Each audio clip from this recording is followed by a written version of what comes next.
Good evening, Geraldine. Hi, it's Professor Falconer. I find it's easier to talk through these types of things than type everything out longhand, so I hope that you don't mind a little video response from me. So I know that you said that you understand that we need to collect acts of communication in terms of your research topic. Um, and that can be a variety of things, and that your research topic itself, hang on, let me just pull this up really quick so I can speak to it directly. So it is how do teachers impact academic performance? Well, unfortunately, for the purposes of this class, we can only consider ourselves to have agency to talk about things as they relate to writing studies.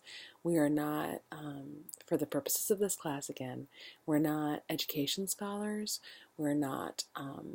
That would probably be the most applicable major that would relate to your topic. But our job we only have tools that we can analyze that have to do with education, because for a topic like yours, like how do teachers sorry, I had it right here. How do teachers impact academic performance? You'd have to do a really in-depth study where you're looking at like evaluating teacher performance as well as determining like a measuring kit for academic success or academic performance in terms of students. We don't have the time or the tools to be conducting that level of human research. And because the community that we're writing for, if you think about the exigence behind why we write, the community we're writing for is other writing scholars. So to do a comprehensive survey like you're talking about would be difficult in multiple ways. We're not education experts. We're not education scholars.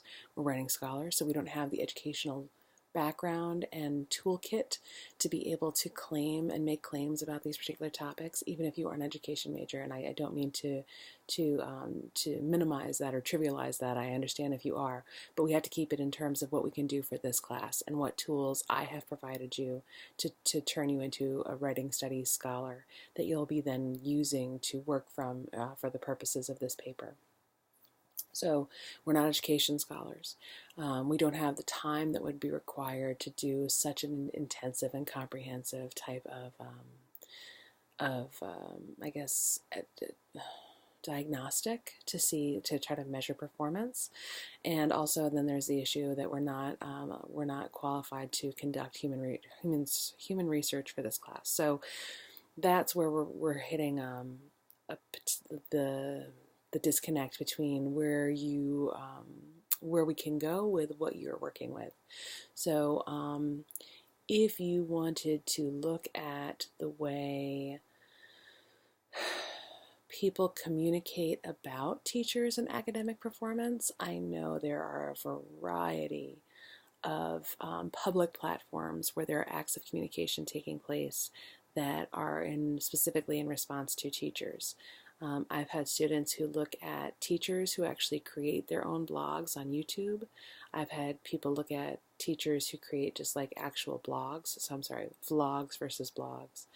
I've had people look at the way that teachers are discussed in journalism, but that turns into like the so what factor, the why does it matter to us factor becomes minimized, because then you're just analyzing the way journalism is functioning. So it's not really as much of an act of communication.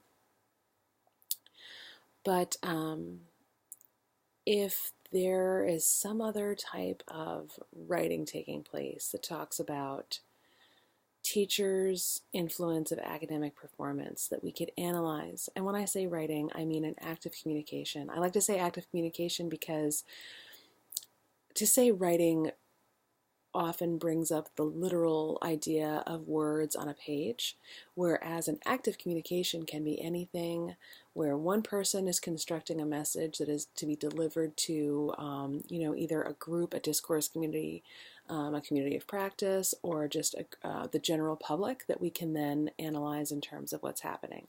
So if you want to continue on the vein of teachers and academic performance, you certainly can. But if you're someone who loves to watch like beauty tutorials on YouTube, you're certainly welcome to switch over to do something like that. And I don't mean to be in any way promoting a stereotype. I'm just giving you ideas of what a lot of my students have written about in the past.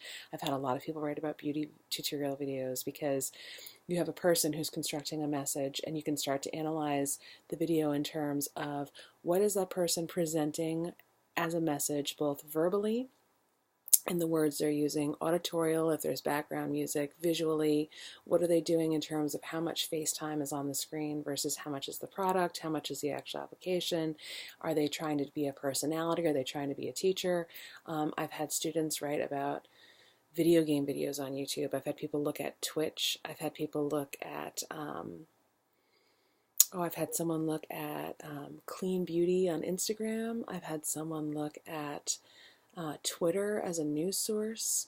They analyzed like the content that would be delivered on a traditional news platform's website versus what they were promoting through their Twitter page to see like if there was a difference in what they expected readers of a particular platform, the homepage of the paper versus the Twitter platform, if they were thinking that, seeing as to what the headlines they were promoting in which vein, if it meant that we could draw conclusions about what they expected of their readers based on what platform they were consuming their news. I've had people look at, I'm trying to think of some other examples, movie trailers. I've had people look at political ads. I've had a variety of things, and it can be something which doesn't feel necessarily academic.